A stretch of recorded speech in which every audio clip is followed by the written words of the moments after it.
If you haven't already turned in your question card, those of you in our live audience here, our student ambassadors, if you'll just hold those up right now, they'll be happy to collect any leftovers. I think we've gotten those all in, but if you do have one left, they'll be happy to get those back.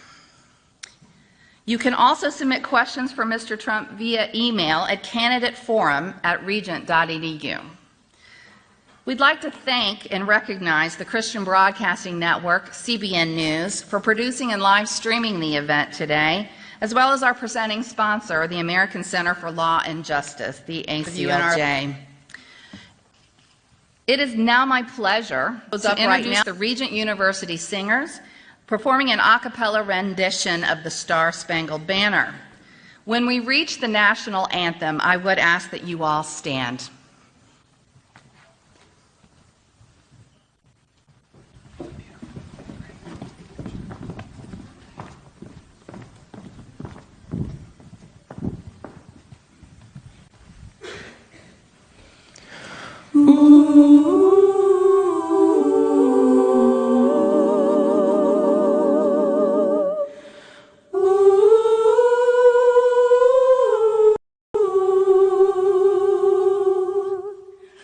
On the shore dimly seen through the mist of the deep, where the foe's hearty hosts in dread silence reposes.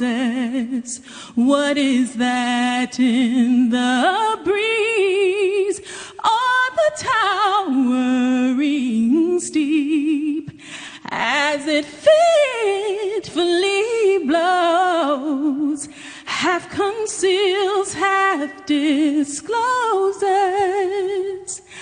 Now it catches the gleam of the morning's first beam, in glory reflects, and now shines on the stream.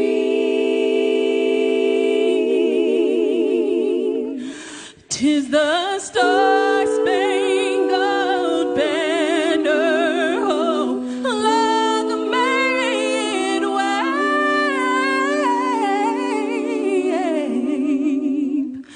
o'er the land of the free and the home of the brave.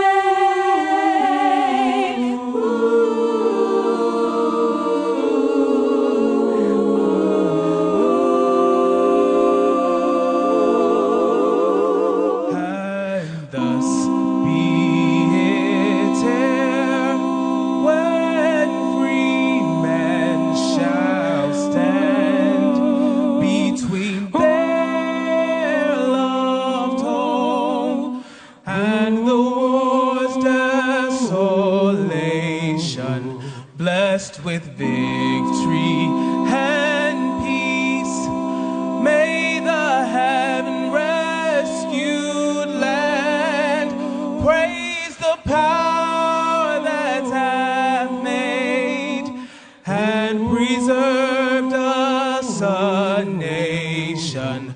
Then conquer we must, when our cause it is just, and this be our creed: in God is our trust,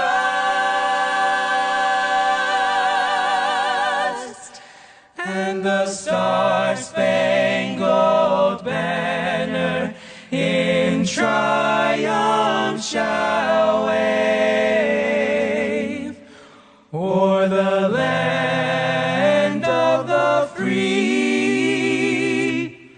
and the home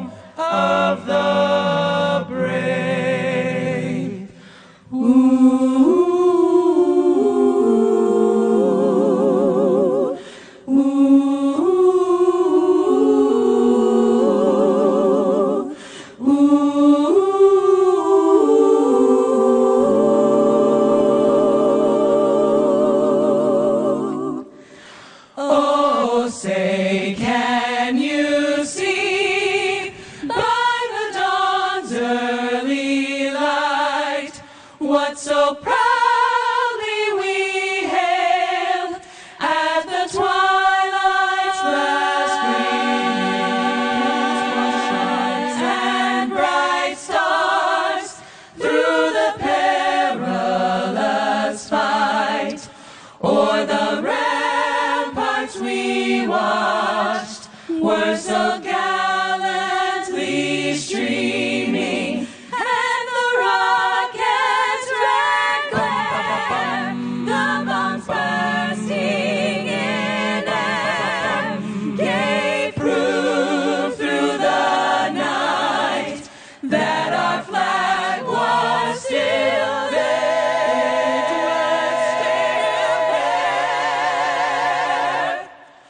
Oh, say does that star-spangled banner yet wave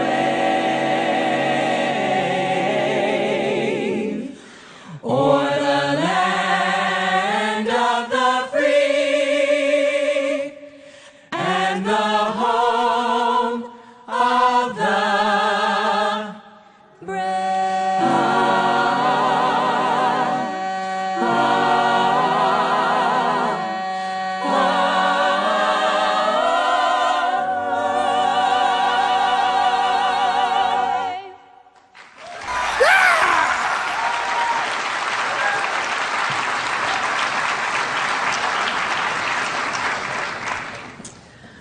Aren't they wonderful? We're just so proud of them. Now to introduce our moderator, David Brody, Chief Political Correspondent of CBN News. David is an Emmy Award-winning 29-year veteran news journalist who has interviewed many prominent national figures, including Barack Obama, Donald Trump, Mitt Romney, Hillary Clinton, and Ted Cruz, just to name a few. David's political blog, The Brody File, has been featured in the New York Times, the Los Angeles Times, and the Washington Post. David's expertise in the political realm has afforded him countless opportunities in national media outlets, and he provides weekly political analysis on Fox News, CNN, and MSNBC, and appears frequently as a roundtable panelist on NBC's Meet the Press and ABC's This Week with George Stephanopoulos. It's an honor to have him here with us today. Please join me in welcoming David Brody.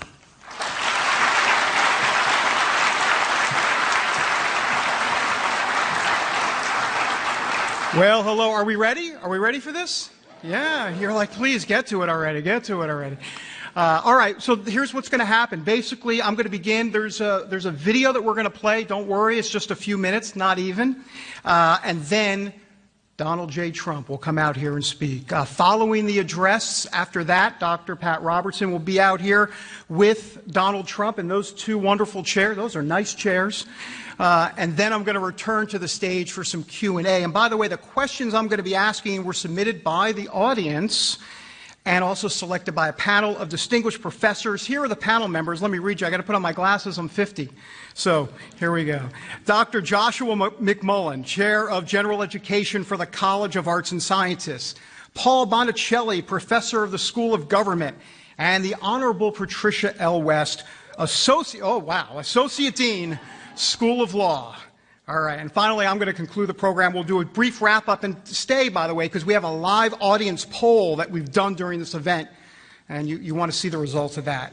But first, an introduction of Donald J. Trump. As chairman of the Trump Organization and founder of Trump Entertainment Resorts, Donald Trump is no stranger to the limelight, for sure. After assuming control of his father's Manhattan-based real estate company in 1971, Mr. Trump began building a prestigious legacy of notable addresses, including Fifth Avenue's Trump Tower and 40 Wall Street. So his real estate legacy extends outside of New York City to include luxury hotel properties and award-winning golf courses across the United States.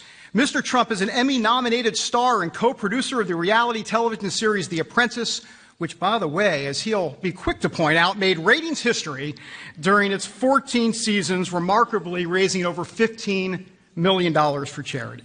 The entertainment industry recognized Mr. Trump's achievements with a star on the Hollywood Walk of Fame in 2007. Since announcing his candidacy for president in June 2015, Mr. Trump has consistently led most national polls, in case you haven't heard, running on a populist platform that seems to resonate with many voters. Mr. Trump is a native of New York, so am I, that's why I'm talking like this, and a 1968 graduate of the Wharton School at the University of Pennsylvania. He's married to Melania Trump. He's a proud father of 5 children and a grandfather of 7, soon to be 8 grandchildren. Please turn your attention to the screen. Here's a video, Donald J. Trump.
Thank you, everybody. Thank you very much.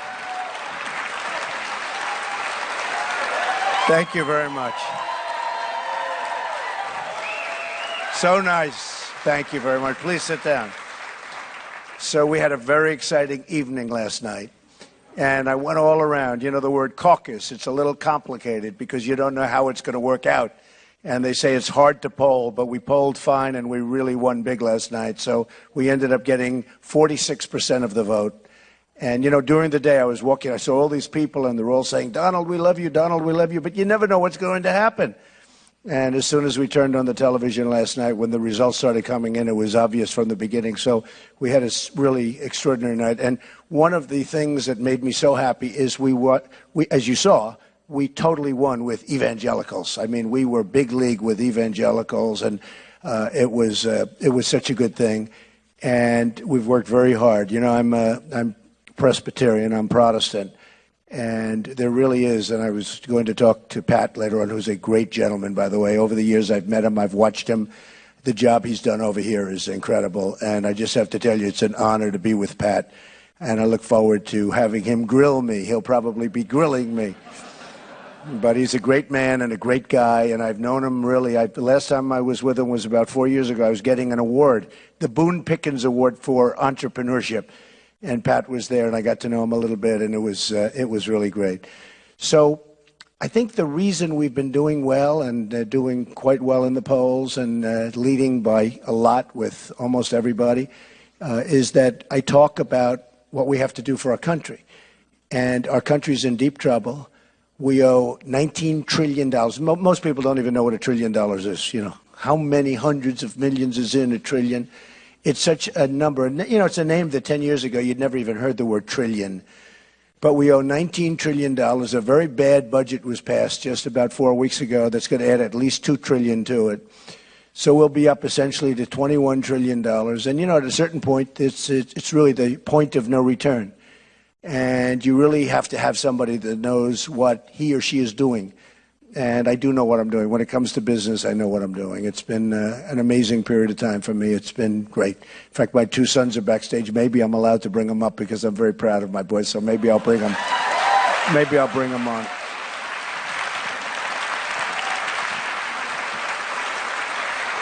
And good. That's beautiful.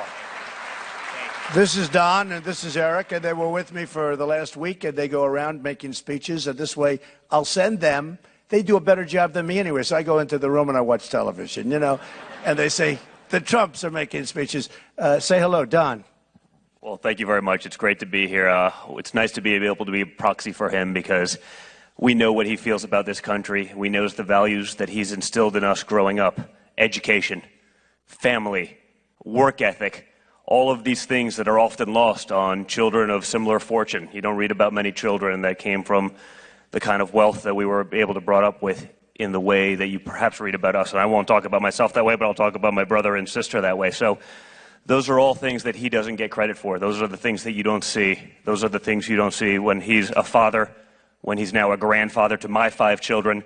It's really incredible. He likes to talk about business, and he's phenomenal at that. But if you knew the real Donald, you'd also see something really special. He's an incredible guy, and we're just thankful that he's doing this for not only ourselves, our children behind them, but for everyone in this country, because he'll do a phenomenal job.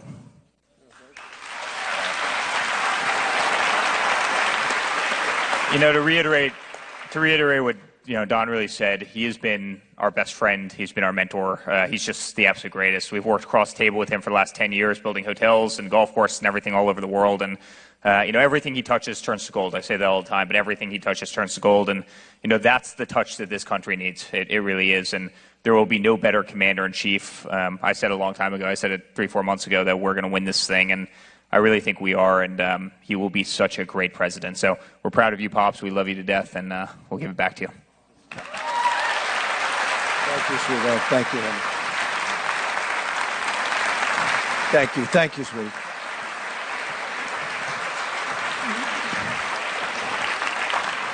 So a lot of times people ask me to speak about success, friends of mine, and they'll even make big payments and we give it to charity and stuff, but I'll do it. And so often I'll say, the really successful people are the people not with the great wealth, but with the great families, where they have great kids and wives and husbands. And those are the people that are the happiest. And I don't know if I'm speaking against myself here, but the fact is that, you can have, I know the most successful people in the world. I deal with them all the time. I know them. I know them in many cases very well.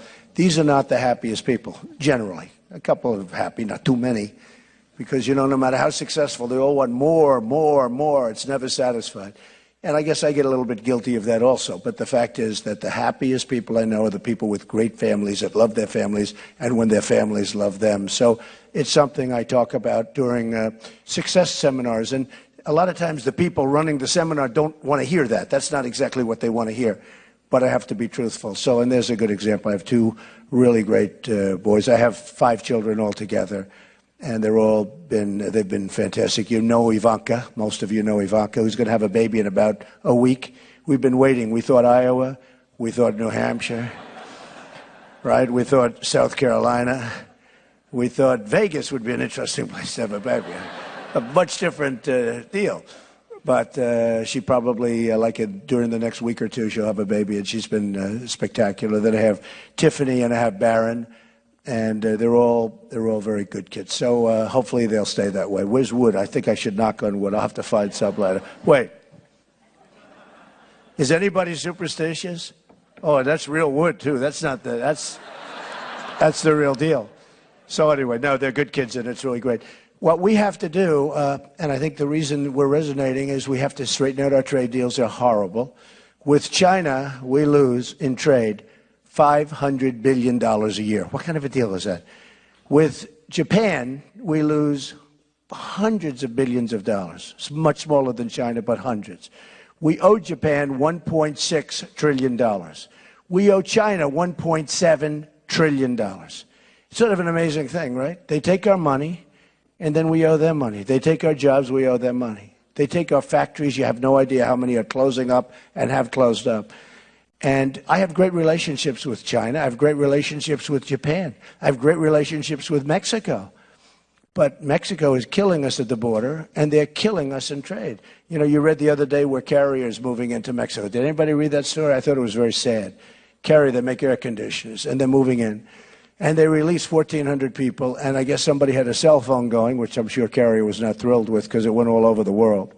And the executive was standing up saying, we're closing up and we're going to move to, all those jobs are gone, and we're going to move to Mexico. And I said to myself, how does that help us? How does it help us? So they're going to make air conditioners, they're going to sell them across the border, probably have illegals walk them in because it's cheaper that way. You know, nobody checks them. Well, nobody checks them. So, you know, just every illegal gets an air conditioner, walks across. Well, Ford does the same thing, you know. They're probably, when they, you know, Ford's building a $2.5 billion plant, and they'll have illegals drive the cars across the border. So it's very sad. Honestly, it's very sad. It's so bad that sometimes you have to laugh. You can't even believe it. So Ford is building a massive plant. Nabisco is moving from Chicago into Mexico. I mean, Mexico is literally the new China. They're taking our business. It's going to become the car capital of the world. They took a plant out of Tennessee. It was scheduled to be built in Tennessee, and boom, Tennessee is such a great place. They took it. Last moment, it decided it's going to Mexico. So we have to do something, and we have to have borders. We have to have strong borders. If we don't have borders, we don't have a country. And people can come into our country, but they have to come in legally. They can't do what they're doing. We have right now 179,000 illegal immigrants who are criminals, who have criminal convictions. That means all 179, think of that. So that's like filling up Yankee Stadium 4 times. We have all over the country. These are criminals. This is not just, you know, these are people that were convicted of a crime. So we're going to be very strong on the borders. We're going to be very, very strong on trade. We're going to be very strong on protecting our Second Amendment. We're going to get rid of Common Core, which is basically education through Washington, which is a disaster, by the way, and you understand that. And we're going to get rid of Obamacare. Obamacare is turned out to be a total disaster.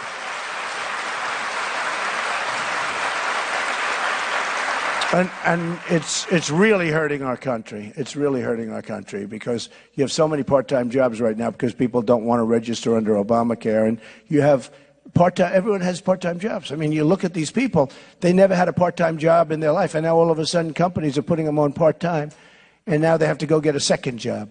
So it's a very unfair thing, and we're going to get rid of it. We're going to come up with a plan. There's so many different plans, whether it's the healthcare savings accounts or we have to get rid of the lines between the states. That's only there for one reason, because all of these politicians that I'm running against and more are taken care of by the insurance companies, and they're taken care of by the oil and gas companies, and they're taken care of by everybody. I'm the only one that's not. You know why I'm not? Because I'm self-funding. I don't know if that's smart or not so smart, but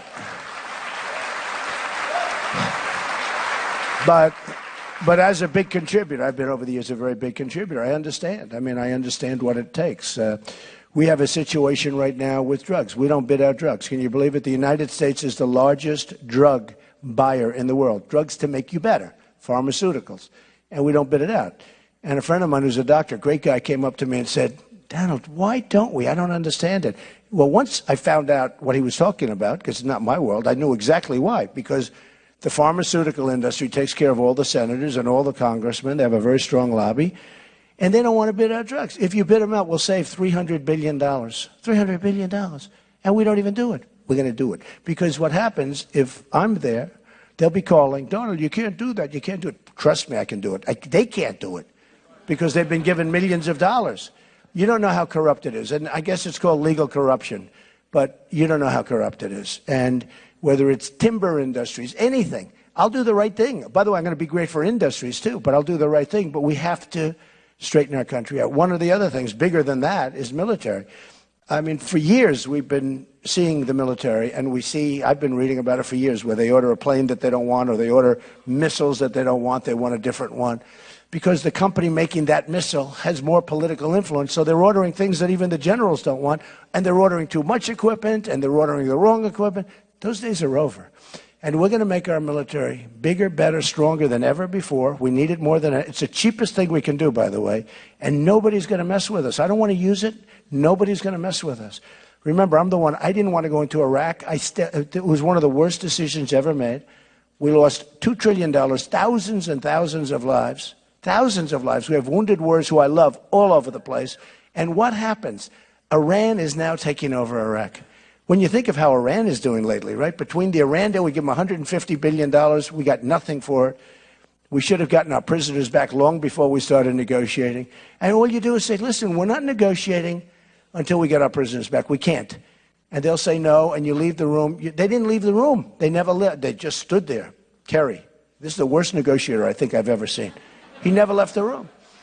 But all you have to do is say, we need our prisoners back. This is like 4 years ago when they started this longest negotiation I've ever seen, too. But you say, we have to have our prisoners back. They're going to say no. The Persians, I mean, Pat can tell you that. The Persians are great negotiators. And they're smart. And it's tough. But you go and you say, we need our prisoners back. You don't want them. You don't need them. Your people don't even know they're there. We need them. And we got to have them. And we'll make a better deal because it's easier. So then they'll say no. And we'll leave the room. We'll say bye-bye. And then we double up the sanctions, and within 24 hours, they're going to call and say, you get your prisoners back, right? Then you go in for seconds because you have to do this. So you go in and you say, listen, and I tell the story, which is sort of cute. My father was a very good negotiator, and he thought I was too rough. He said, too tough. You're too tough. You got to just take the lumps out. He used to use the expression. He'd always go like this when he'd say, son, take the lumps out. So if I didn't have my father, I would have said this. We're not giving you the $150 billion. So they'd be over there and they'd be angry and, you probably never bring it back. But I'd say it very tough. We're not giving it to you. But now I learned so much from my father. So I take the lumps out. So now I say, listen, we have a problem. Now, in the meantime, our prisoners back, they landed. I'd say, did they land yet? No, I won't say it yet. Let's wait till the next day. Did they land? Yes, they just landed on American soil. So now I say, fellas, we have a problem. Big problem. We have a country not doing well. We owe $19 trillion. Essentially, we're bust. We've got no money. We've got no money. We just had a budget approved for $2 trillion with $21 trillion. We have no money. Fellas, we can't give you the $150 billion. They're going to go crazy. They're going to go crazy. One day. One day. And then I'll say, I'm sorry. I want to give it to you so badly. You have no idea. I'm dying to give it to you. But I can't. We don't have any money. So that's better than saying, we're not giving it to you, right? Do we all agree? It's the same effect, except this way they recover faster. They probably both work. I know the second one works. The first one, you could end up in a position where it's going to be a long time before you start. No way I would have given them $150 billion. No way. In a million years. And one of the saddest things is the money's gone. And by the way, 2 days before the money left, see, the Art of the Deal. Hold that book up, see? The Art of the Deal. He reads it. Everybody. Who didn't read the Art of the Deal? Everybody reads the Art of the Deal. But I always say the Bible is much better. There's not a contest, right? Because that's one of the great books, but the Bible is much better. So there are so many, not even close. Do we agree? I will tell you, right? We agree. But The Art of the Deal has been a great book. Obviously, Kerry did not read The Art of the Deal. Probably didn't read the Bible either, but these are... But it's a very sad thing. That whole episode with Iran is a very sad thing. And then 2 days before the money is sent, they capture 10 beautiful young sailors. They put guns to their heads. They roughed them up in terms of, at least mentally, they were devastated. And they humiliated our country. They humiliated the 10 people, 1 woman and 9 men. And that's what we're dealing with. Not going to happen anymore, folks. Not going to happen anymore. We're going to be the smart country instead of the dummies that everyone laughs at. They laugh at us because we have people that don't know what they're doing, like Sergeant Bergdahl. We get Bergdahl, a traitor. They get 5 killers that they've coveted, they've wanted for 9 years. And those 5 killers are back on the battlefield, or soon will be. But these are the ones they wanted, these 5. So we knew he was a traitor before we made the deal, because they had a general and a colonel interviewing all of the people that he worked with in the military. They knew he left. 6 people died looking for him. 5 definitely, probably 6. Died. They went out looking for him. They tried to get him back. He left. And that's the way we negotiate. We get Bergdahl, they get 5 great killers for them, the people that they want. Not going to happen anymore. Not going to happen. So I tell these stories, and I go around and I meet with crowds, and we have tremendous crowds. We have by far the biggest crowds, far, far, far bigger than Bernie. And Bernie's heading down now, I think. Bernie looks like he's over, and it looks like Hillary's going to be protected from the email scandal by the Democrats. I mean, can you believe it? So many people, for doing much less than she did, are in prison and just, devastated. No, think of it. Think of it. For doing less than she did. And she looks like she's just going to be, she's going around. Boy, did you ever see anybody so nice to the president, though? Oh, the president is wonderful, she says. Oh, the president, he's great. What he wants to do this. Oh, that's wonderful. Whatever he wants. You know why she's doing that, right? Do you know why? I know why. Boy, oh boy, she's become like a marshmallow.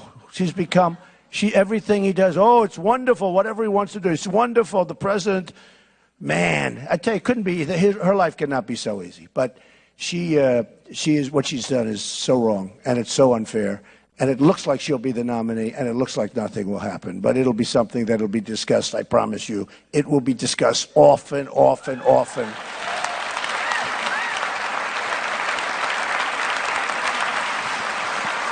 So with that, I think we're really doing well. It looks like we're on a great trend, and we have tremendous support, and we have amazing people in this country.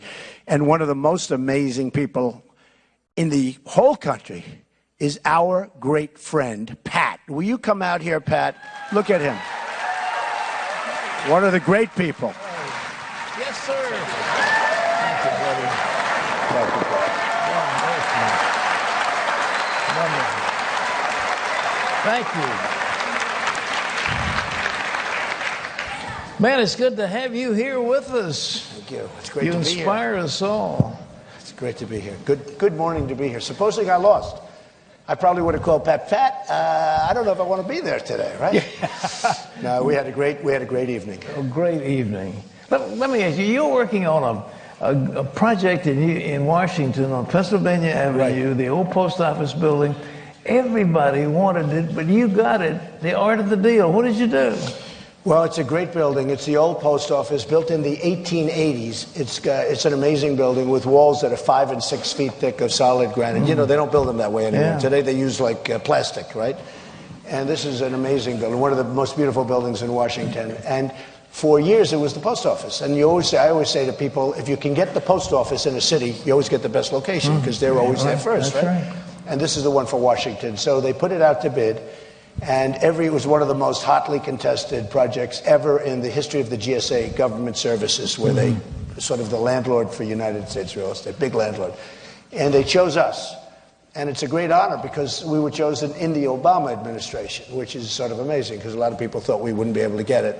But we have a great financial statement. They want to make sure it gets done. And we have a great track record for this stuff. And we're building now a hotel, 300 rooms, that is going to be, I think, one of the great hotels of the world.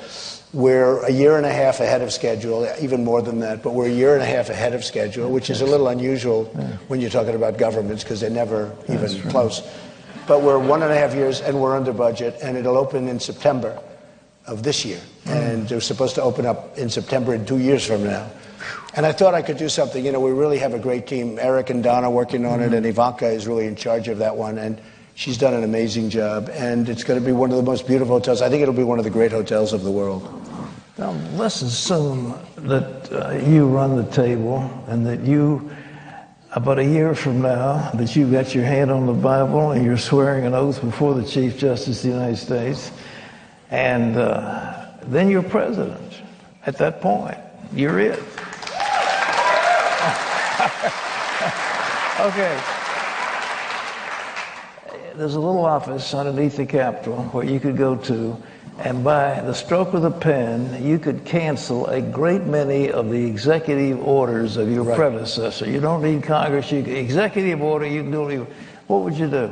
Well, I would do that. We expect to cancel many of the executive orders that were passed because, Obama has not been able to run things the way you're supposed to run them. Yeah. You're supposed to get the congressmen in, the senators in. You're supposed to make deals like Ronald Reagan, Tip O'Neill. They were opposites, but they made deals and they liked each other.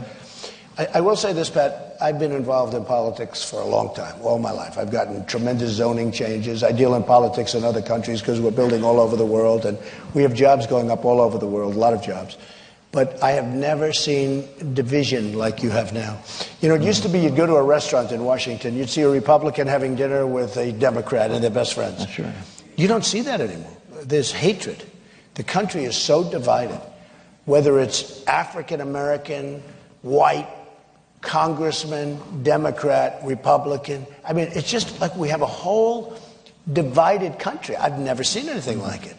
But we used to see, and I used to be part of, Democrats and Republicans having dinners together with their families and their wives. And it was a nice thing. Sure. And then, there'd be combat the next day, but they'd get along and they'd get things done. So today we have a president that can't get anything done, and he signs executive orders. So one of the first ones I'd knock out is his executive order on the Second Amendment, where he's chipping away at it, which is so important, the Second Amendment. And the other one would be the one on the border, where basically he wants people to pour into the country unchecked.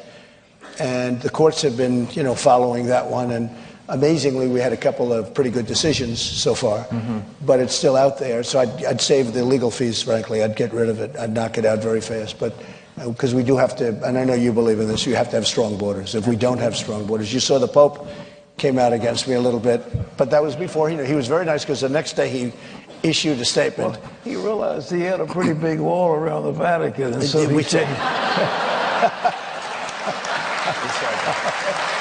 Pretty big. Well, he was fine. I mean, he was told probably that, you have this man named Trump and he wants to create very strong borders and he wants to build a wall. We got to build a wall. We're going to build a wall. Drugs are pouring across the border. People are coming in it's like we don't even have a country. You don't have a border, you don't have a country. So, but he was good. He was a little bit strong at first. Sort of interesting because it was the day before the election, right? And I said to myself, oh, no. And my people came up to me. They said, Mr. Trump, the Pope just made a big statement about you. I said, good or bad? Now, you have to say, we have the election like the next morning. So it's good or bad? They said, not good. I said, this is a disaster. And it turned out to be that he talked about the border. And he did mention the wall. And then I said, the first thing I thought of, I said, but I've seen the Vatican. That's the most incredible wall. That wall goes up to that ceiling, right? I said, what about this? So I think he actually took a little heat. He actually was very, very nice the next day. Nobody explained to him about the crime. Nobody explained to him about the drugs pouring across and the economy. And he was actually very nice. But it was a very interesting period. You don't want to hear the day before your election that the Pope said something about you that's not. We've got a massive deficit, and we're running a deficit every year, and the wasteful spending is out of control. There was a commission, Senator Simpson and Erskine Bowles got together and gave a very reasoned proposal. Have you adopted anything like that? We've got to have some way of cutting the spending down. What are you going to do? Other than, and I think I could add to it a lot, though, because I'm going to bring jobs back to the country.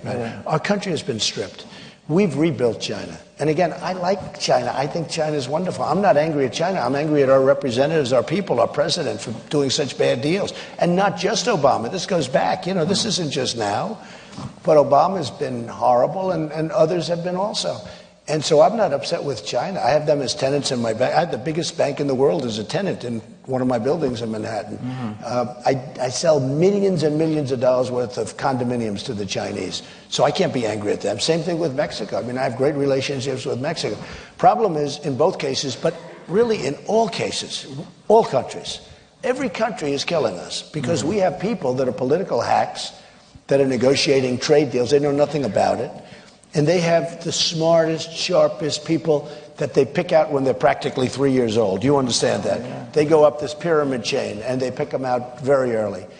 And our people cannot deal with it because we're not using our... And we have the greatest business people in the world. We don't use them. So Carl Icahn, as an example, endorsed me. Many of the business people endorsed me, the great ones. And we're going to use our greatest business people to negotiate trade deals. And we're going to not be losing this kind of money. We have horrible, horrible deals with Japan and everyone else. You know, there was a law passed, Sarbanes-Oxley, and the numbers of IPOs that have been brought forth since then have been drastically curtailed. Now we've got the inversions where people go from Ireland or Canada or some low tax and put their headquarters there. That's right. And yet our tax burden on corporations is probably the highest in the world. What are you going to do with it? So we have the highest taxes in the world, the United States. Think of it, with deficits like this, and yet we have high taxes. I'm cutting taxes very substantially for businesses. We're going to bring businesses back. We're going to bring our jobs back. We're going to make sure that, you know, look, China is one of the great currency manipulators in history, ever. There's nobody ever like this. Japan is really good, but China is even better. And they have done a number on us with manipulation, with devaluations. In fact, our dollar goes up and everyone says, oh, isn't that wonderful? In the meantime, look at Caterpillar. They can't sell their tractor. It's a very bad situation going on. So, and they have no fear of us. They have no respect for us anymore. In the South China Sea, just before I left, I was watching where they're building this massive, massive military complex in the middle of the South China Sea. They're not supposed to be doing it. But they're doing it because they don't respect our president. They don't, I mean, he gives them state dinners when they come home, but they have no respect. And we have a lot of power over China. We just don't know it. We have people that don't know it. The power is straight. We've rebuilt them. They are taking so much money out of our country. What they've done, and I say it, it's the greatest robbery in the history of the world, what they've done. We've rebuilt China. You just take a look. We have rebuilt, they've taken so much money out, and we have to stop it. And we have to use our power, because we have a lot of power because of trade. We have to stop it. And we can get them to do things like they have to solve the North Korea problem. We have a North Korea problem that you probably know better than I do, because I know that's also a part of the world that you look at. That's right. But we have a big problem. You know they don't exist without China. But China, Pat, says, well, we don't have that kind of control. They're just toying with us. They have total control over him. The other one that does is Iran. Yeah. So why didn't we, when we made our deal a month ago, why didn't we insist that they take care of this guy instead of us always going over with the ships and the weapons and the planes and, you know, dropping bombs if we have to? And then you have South Korea, who I love. I have buildings in South Korea. But they make a fortune. I buy television sets. I buy tremendous amounts of things from there, because we don't make television sets anymore, folks. I would like to make them. We don't make them. We used to make them. You remember Sylvania, RCA? But those days are gone, right? We're not even supposed to be talking about that because it shows that we're not as young as we used to be. But we don't make it anymore. And here you have an economic behemoth in South Korea, and they pay us peanuts. But every time, we have 28,000 soldiers between North and South Korea. That's a dangerous job, by the way. But we have 28,000 soldiers. We get paid peanuts. They make a lot of money. And they're good people. Everything's good, but they have to take care of us. We're not in a position to be the policeman of the world. We have to be taken care of.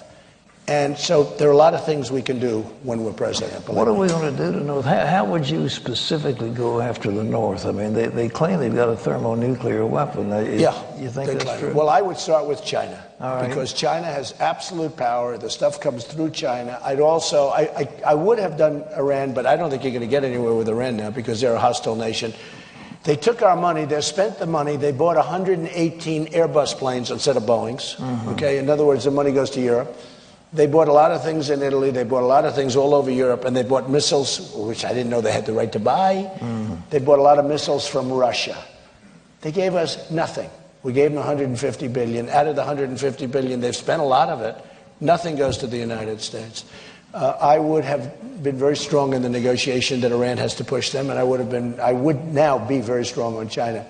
Because again, we have a lot of power over China, because China takes out so much money. So we're going to lose. Again, I said before, $500 billion trade deficit with China. You can't do that, Pat. How long are you going to have a country if you do that?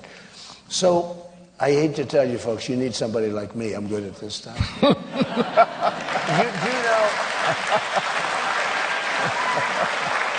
know, Pat, the politicians don't even know about that. They don't even know. They don't even know what it means. They really don't. They talk about free trade. I'm a free trader. But you got to have smart trade, too. You have to have intelligent trade. Yeah. And I say there'll be a tax. Like Carrier, I was just saying, Carrier's moving over to Mexico. They're going to make air conditioners. They're going to sell them to us, no tax, no nothing.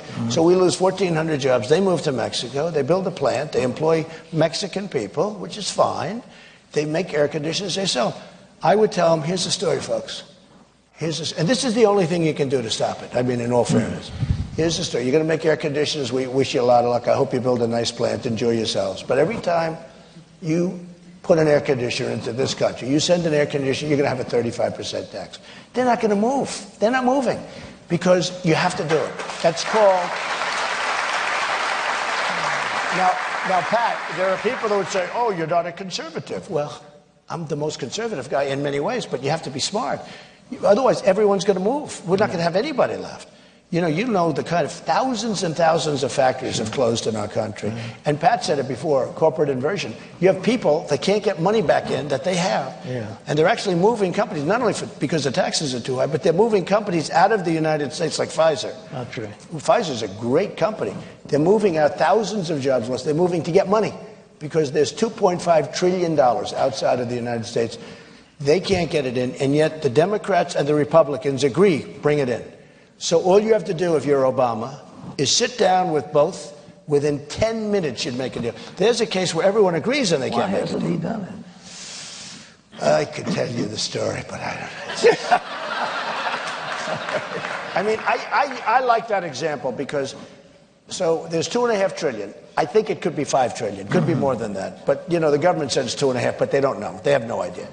If they say 2.5, it's probably much more. But here's a case where Democrats and Republicans are in total agreement. It's one thing they disagree on health care, they disagree on all these other things, and we get it, all right? It's tough. But here's something they all agree on. We want the money back in our country. What's not to agree on, right? So you can work on a little tax, a little this, a little that, but it should be 10 minutes to solve that problem. So they agree here, they agree here. The money's going to come back in. No deal. They've agreed now for 3 years. And what that is leadership. If I were president, I would get them all in an office, big office, and I would say, fellas, we've got to make this deal. Folks, because we have a lot of women now, and that's good. We have to make this deal. We have to make this deal, and let's get it done. I think you'd have it done in a half hour. But you need leadership. Yeah. You can't fly to Hawaii to play golf on a Boeing 747. Talking about the carbon footprint. Pat, he talks about the carbon footprint, right? And then he gets on a 747 to play golf, and he spews the stuff and comes back a long time later. It wasn't like he came back the next day. He comes back, he plays a lot of golf. Okay. So anyway, but you got to get people into an office, and you got to make deals. One last question. I know David's got some questions from the audience, but Scalia just died. He was a dear friend here at Regent, a dear friend of all of us, and a great justice.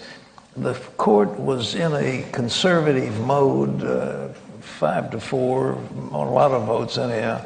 And now we've got the next president may have Ginsburg. There may be 3 judges. Right. What criteria would you use to? Well, we have some good ones. We have Judge Alito, who's terrific. Sam, terrific. We have Judge Thomas, who I think is a terrific judge. Who's been a real strong. Very, very good guy. And we have some that didn't work out as well. I mean, if you look at Justice Roberts, he could have killed Obamacare twice. No matter what he does, it's like, he was appointed by Bush. By the way, I will tell you that Senator Cruz is the one that pushed him. He was the one that most wanted him. In fact, he wrote editorials, but you got to have Roberts, you got to have Roberts. And Justice Roberts was a terrible, terrible situation because he approved Obamacare when everybody said it was going to be terminated. He was the vote that said we're going to keep it. Then he had a second time at it, which would have also killed it, and he passed it then too. And some of the other judges are the conservative. I mean, the rumors are that some of them wouldn't even speak to him. But what he did was terrible. Now, he was a Bush appointee, and he was really proposed. The one that pushed him harder than anybody was Cruz, Senator Cruz. And so Senator Cruz gave us Obamacare in a true sense, because any good Sure. It's true. No. In fact, you have right now, they have editorials where he wrote actually papers on why he should be the one chosen. signed by Ted Cruz. So, I mean, he has been, no matter what he does, he's been a disastrous judge because Obamacare is killing everybody. It's killing everybody. So one more question. In your selection as president, what criteria would you use to pick somebody? Pro-life. Pro-life. We want, starts with that. Starts with very conservative, very, very smart. I mean, like Judge Scalia would be a perfect, he was a perfect representative. I've always said that Justice Thomas doesn't get enough credit. He's a wonderful man. He is. He's a wonderful man. He's a wonderful guy. Yeah. And I've always said, and as I said, Judge Alito is a terrific guy. So in that realm is what we're talking about for me. Well, we've got some questions. All right, they've come in from all around, and I'll turn this over to our friend David. Thank you, sir. Hello, Mr. Trump. Thank you, David. Good to see you. Thank you. Here's a question from the simulcast room because this event is huge, and we've got an overflow room, by the way. I heard that. I thought you'd like to know that. I see a lot of people up there. That's beautiful. That's right. They're everywhere. All right, here's the question. It's about Israel. It's from Kerry from the simulcast room. Support of Israel, essential for continuing stability in the Middle East, obviously, and for maintaining a firm stance against terrorism. Will you emphatically stand with Israel? Yes. Is the question. Very simple answer. Yes.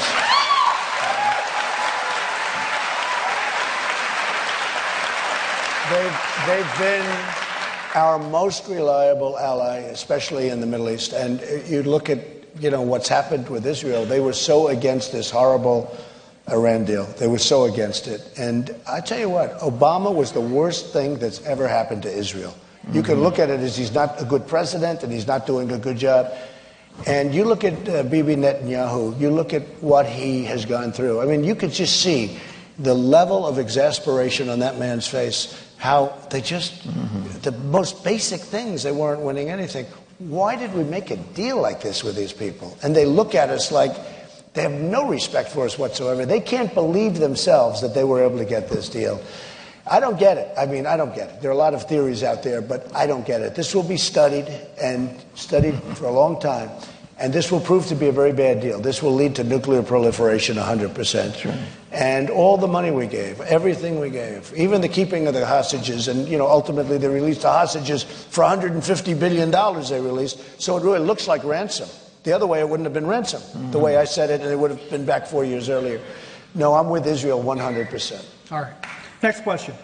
This also from the simulcast room. James wants to know about the Constitution. As president, what will you do to restore adherence to the Constitution by all levels of government? Well, I'm a very strong constitutionalist. I mean, I feel so strongly about it. And we've gotten away. I mean, frankly, I think you could say it, not giving it a lot of thought, but all these executive orders, that's not a constitutional thing, and nobody ever saw this. I mean, we have a president who just goes and does, he'll spend 3 minutes trying to talk somebody into it. You'll see he's got a little burden, and he just goes and signs an executive order, and he says, hey, 5 years later, the courts will decide. So it's not the way it's supposed to be. The good thing about executive orders is the new president can come in and immediately void them. That's the one good thing. Yes. All right. This is an interesting one, right from here in the studio audience. From Bernard. During this campaign, there had been a great deal of a lot of tough language among the candidates. Can you forgive and forget, to put it aside, to join together, and also pick a VP choice made from one of these folks that might have been saying a few things? I can forgive. I mean, I'm pretty good at that. I do have, every once in a while, there'll be somebody that went too far and I won't like it. I mean, you've been hearing what I've been saying over the last few weeks, and things were said that were lies, frankly. They were real lies, and I won't mention, because I can't mention Pat's presence. I've got to be a good person, today, at least for the next hour. I'm sorry, but there have been many untruths told, and just knowing. I mean, I think what happened to Ben Carson was terrible when they said he left the race. Here, come on over, vote for me. That affected me too, because I think I would have won Iowa. You want to know the truth? Yeah. But we're doing okay. We've got a second and 3 firsts, so I'm not complaining. Am I? But I like four first better. I want four first. But you know what happened to Ben Carson? What happened there was horrible. The notice violation, they called it a voter violation. That's like a fraudulent document that was sent. Sure. So there have been some bad things happening out there. You know, I tell people real estate is pretty tough, and real estate in Manhattan, you meet some tough people. These politicians are not such good people. All right, Lexi from the audience right here. Mr. Trump, there are some who say that in the past you have supported Democrat and liberal views. How can voters be sure that you will truly hold and would actually continue to uphold Republican ideas and values? Well, you know, it's interesting. As one of the magazines said, Donald Trump is a world-class businessman, and it was sort of interesting. I'm all over the world, and I deal with all politicians. And honestly, I never thought I'd be doing this. I just got exasperated. I would have done it 4 years ago. I looked at it very seriously with Romney. I was actually leading in the polls. And I decided, I had a lot of jobs going. My children are younger, and now they can do a great job, and I have excellent executives. But this is not something I really was going to do or really wanted to do. I loved what I was doing. Mm-hmm. The fact is that as a businessman, you get along with all politicians, or you have a problem. So I get along with Democrats, I got along with liberals and conservatives and Republicans. I get along with everybody because that was my thing. It was very important. I got along with Bob. Where's Bob? I saw Bob in the audience. Where is he? Where is he? What? By the way, and a fantastic person. Okay, you know that. Stand up, Bob. He's a fantastic.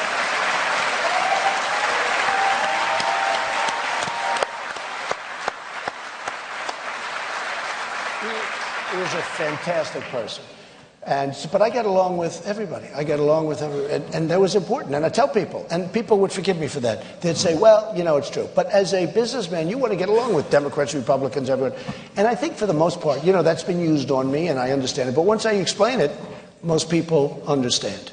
All right. Ken, from right here in the audience, wants to know, assuming you will be the nominee of the party, what are the most important qualities you are going to look for in a vice presidential candidate?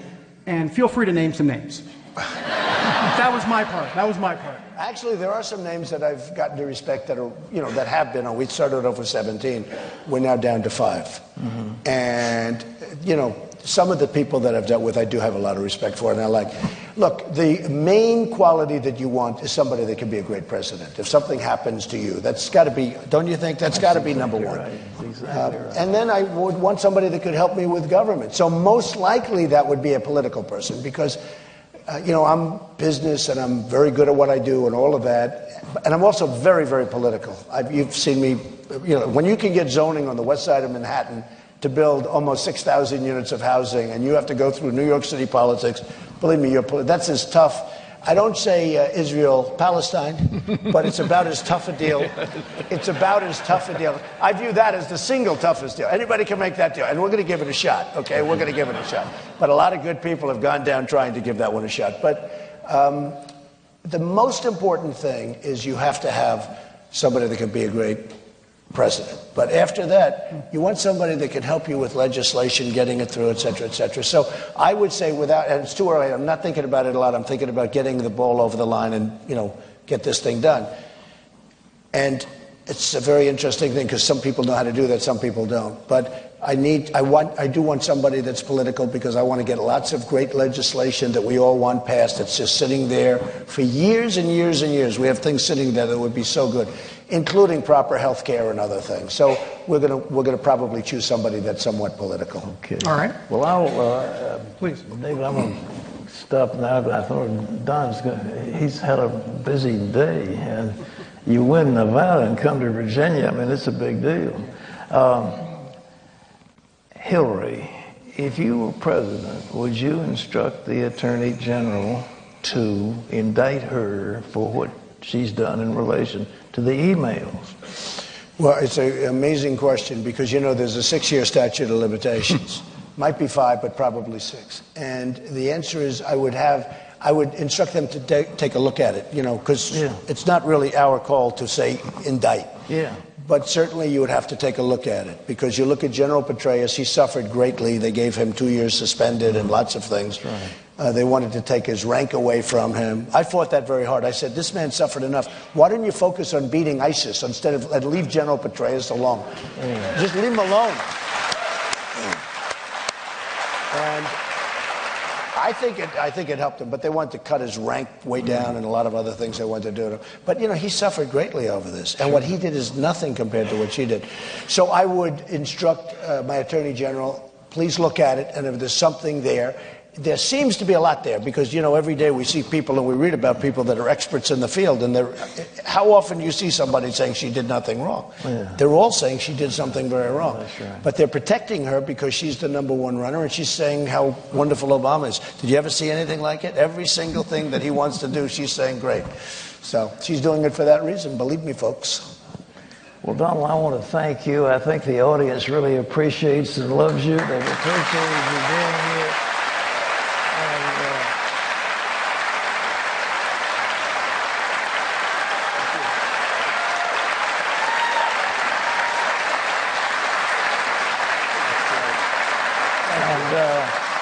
I would ask you after the election, will you please come back as President Trump and give a presidential message here at Regent? We'll do it again. Great job you've done. Thanks. Great place. Thank you very much. Good work. Thank you. So nice. Thank you. That was nice. So nice. Good work.